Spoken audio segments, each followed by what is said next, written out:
My name is Tyler Kaminski. I'm a team rider for Earth Cruisers Longboards, and today I'm going to be reviewing the Cloud Ride Stormchasers.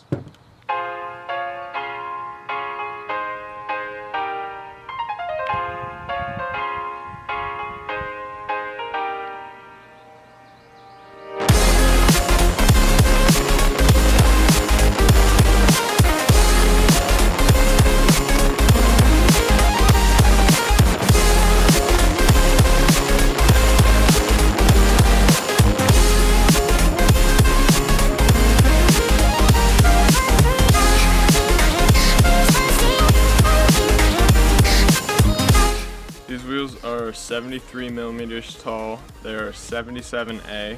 They have a 66 millimeter contact patch. They're center set, and they're $60 retail price.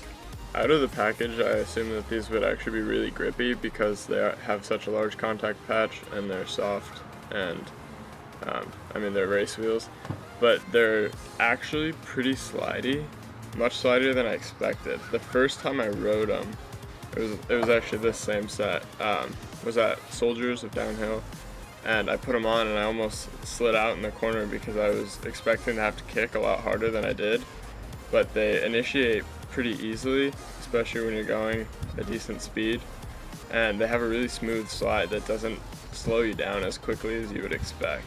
These are great wheels for anybody who's from the range of just getting into downhill and maybe trying to learn how to do pre-drifts for corners, all the way through somebody who's racing, because they do have a pretty easy initiation and they have a really smooth slide, so it is good for somebody who's a beginner, and they slide pretty well at lower speeds, but then they also slide really well at higher speeds, and it's good if you are racing and you want to just kill a little bit of speed before your corner without kind of fully shutting down.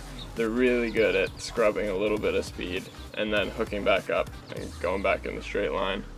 So they're great wheels for kind of anywhere in the downhill range.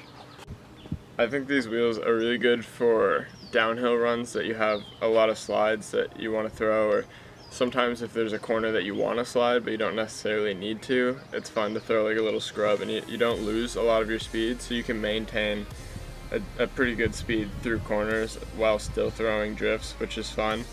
I wouldn't recommend using these if you were trying to grip corners at really high speeds, unless they're brand new.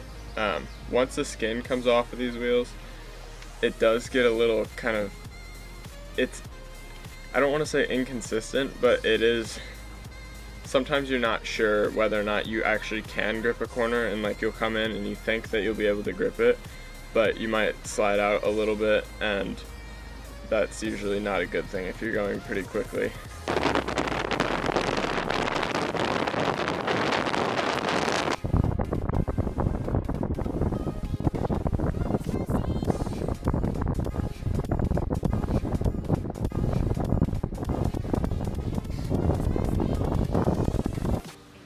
The durability on these wheels is actually really good.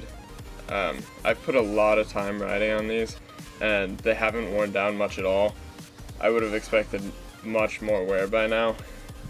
You can definitely feel, it feels like it's worn down more when I ride the wheels, because they are much slidier, but I mean, they haven't lost much of their size. There's no ovaling or flat spots whatsoever, even though I've done some kind of weird slides that probably should have led to some sort of ovaling.